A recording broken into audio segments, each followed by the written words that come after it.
Is it focusing? No. I don't know, $6, $7. It's super cheap and it lasts forever. So when you microneedle, you just want to, it's not painful, but it's not like painful. It's not like torture. And yeah, my skin was just all around a hot mess. Hi my pretties, welcome to my channel. I'm Heather. If you're into looking your best, feeling your best, not wanting to age, plastic surgery, self-care, then this channel is for you. I am obsessed with beauty, fashion, fitness, and I think that when you look better, you do better. I am team do whatever makes you feel good about yourself. And today we're gonna talk about my favorite beauty treatment, microneedling. Okay, so microneedling, it's basically creating a micro trauma in your skin. And you know how like when you get a cut and your skin has to like fill back in to heal itself, so when you microneedle, it's basically doing that to your entire face, like I don't know, a million times. So the pen, actually, let me go get the pen so you can see what it looks like. Let's try this again. Okay, so this is the Dr. Pen. I think there's other brands that you can find, but personally, the Dr. Pen has always worked perfect for me. So Google it, you could probably find it. My skin used to be completely jacked. Like it was so bad before. I had to wear makeup every single day. And now I never wear makeup. Like this is my face. I have no makeup on. It's amazing. And I'm not gonna say how old I am, but I'm a vampire. I noticed I was like telling people everywhere that I went about microneedling, and so I thought maybe I should just make a YouTube video and put it out there. I meet so many moms at the playground, and we end up talking about like, you know, skincare and like how you want to still feel cute as a mom.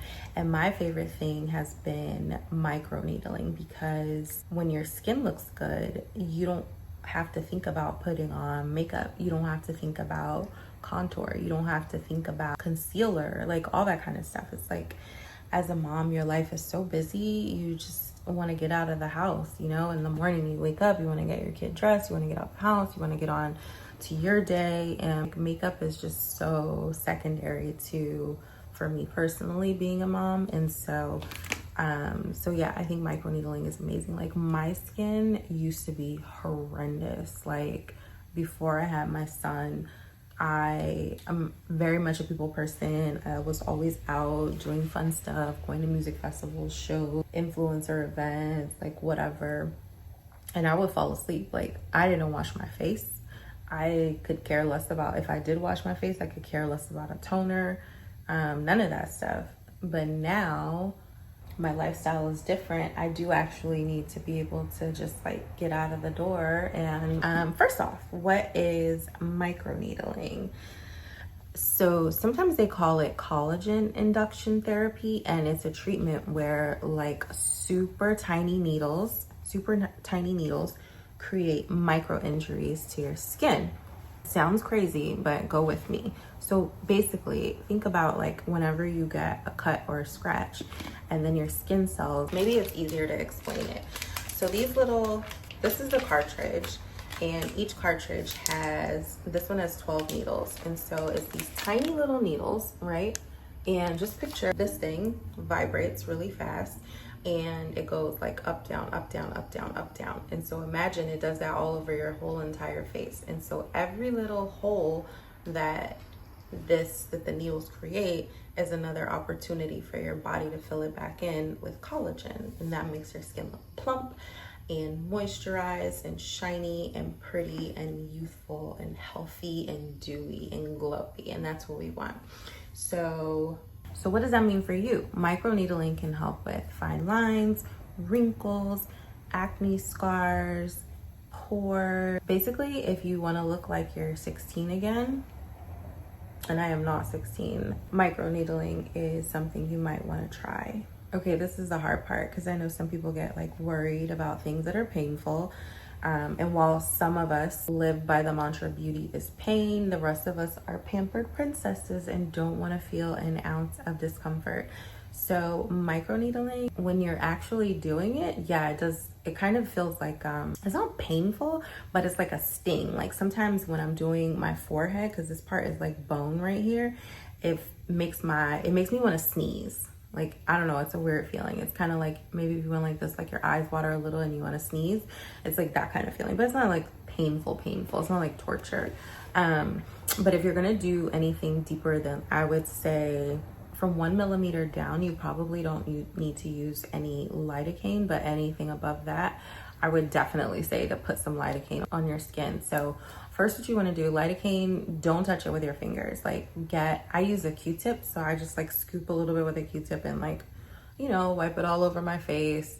Set a timer on your phone for 45 minutes and I don't know, go do laundry, watch a YouTube video, whatever. The needles do need slip. So before you use your pen, you want to put a couple drops of either plain hyaluronic acid. I personally love The Ordinary. Their products are super clean. They don't have any unnecessary ingredients or fragrances, which can contribute to hyperpigmentation. But this is my favorite. I use The Ordinary. You want to do little sections at a time. So I usually start with my forehead. I'll wipe off my entire forehead with a paper towel because regular towels, I don't know if this is true or not, but I'm just like very, very OCD when it comes to potential contamination, and I don't want anything to infect my skin. And so I just use paper towel. I wipe off the lidocaine and then I will go in with my pen. I'll do one section at a time. So if you do your forehead, wipe off the numbing cream, put a couple drops of this, and then get your pen. Go around like that. Do that with the rest of your face. Then, you know, do another section, wipe off your numbing, put a couple drops, go around. So like small circular like this, or you could just go like this, like back and forth. Whatever your technique is, you just want to make sure you cover the entire face, and then you just do little sections at a time, you know? So you finish one section, then you wipe off your lidocaine, you adjust the depth on your pen, and then you just go in and do it. And then I think some people do one pass of the entire face. Some people go back and do the entire thing. Whatever you feel like. If it's your first time, I definitely think you should only do one pass. Sometimes I've heard that microneedling with copper peptides is even better for your skin. I can't remember off the top of my head what copper peptides are good for right now, but they're good for like a lot of things. And you don't have to get The Ordinary. I just personally love The Ordinary's products. But you do want to make sure it is in a dark color bottle, because I think like the sunlight can deteriorate or speed up the process of the ingredients disintegrating, breaking down. I don't know. This is what your face will look like directly after. So wash your hands really good and gently apply more hyaluronic acid, and then don't wash it for at least 4 hours to give the little holes time to close. The next morning you can splash water on your face to get any dried up blood or product off, but no soap, no cleanser, just hyaluronic acid, and make sure you pat it on. Don't rub, because your skin will be kind of sensitive. You can also use Aquaphor if you get itchy, but just try to make sure you pat it on. And stay home. If you have to go outside, wrap a scarf around your face, because you can't use sunscreen until like maybe the second or third day. Depending how sensitive your skin is, you might be able to start using Retin-A and that sort of thing after 3, 4, sometimes 5 days. What I would suggest is start off slowly introducing other skincare products back into your routine. So like maybe on day 3, you can use a very, very gentle cleanser, and then day 4, you can try to go back to your moisturizer and just see how your skin reacts. But definitely don't use anything too harsh or abrasive for the first 3 days. And you have to become religious about sunscreen. Every time you leave the house, or even if your house has a lot of natural sunlight, make sure you're applying your sunscreen. This is totally like DIY safe if you're like a DIY kind of girly. If not, I would say maybe go to an esthetician and get it done one time, just so you can see what it is supposed to look like and feel like, and then you can go home and do it yourself. But aside from that, it's like totally, you can do it on your own. I'm actually starting to work on doing my hair, because after I had my son, my hair around my temples got really, really thin and it looked a mess. It still does kind of a little bit.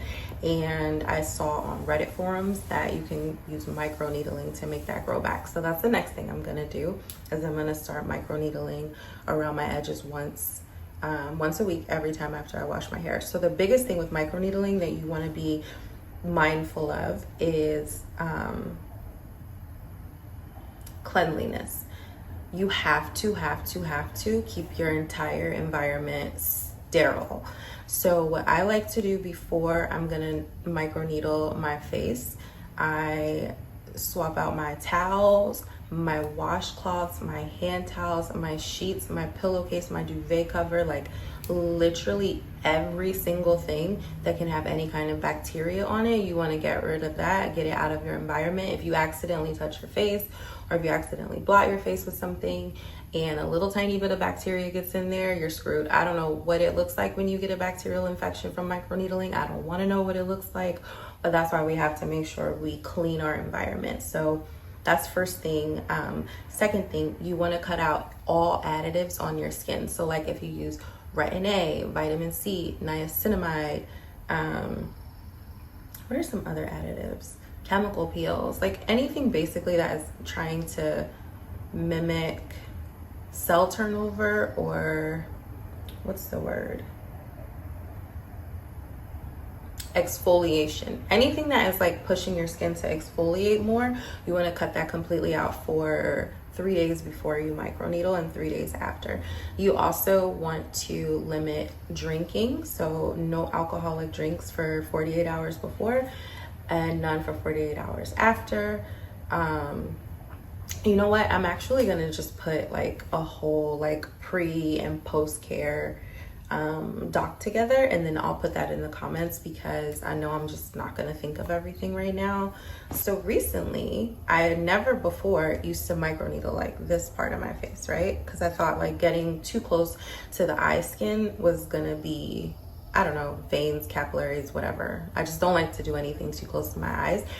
But what I did the last couple times, and it completely changed, like, I don't know if you guys have tried under eye filler or Sculptra or any of that kind of stuff. Now there's like, what's that other one called?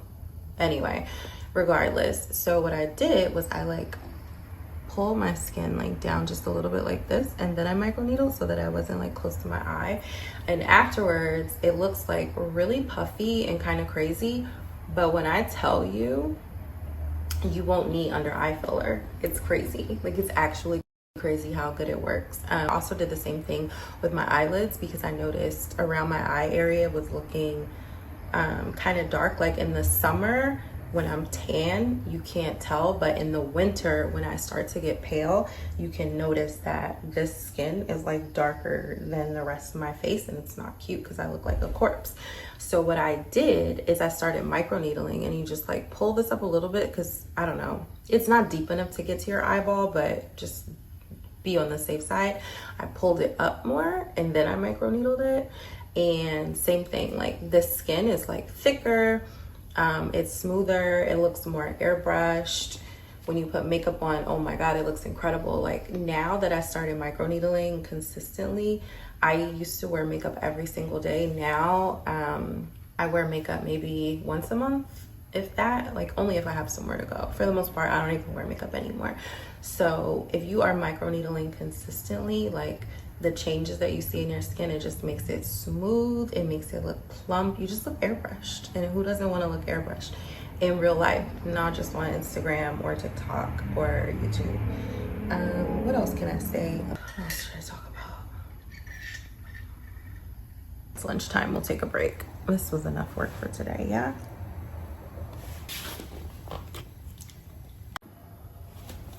That's pretty much it. Thanks for hanging out with me today. If you tried microneedling at home or professionally, let me know your experience in the comments. I would love to hear how it went for you. And yeah, we'll talk to you next time.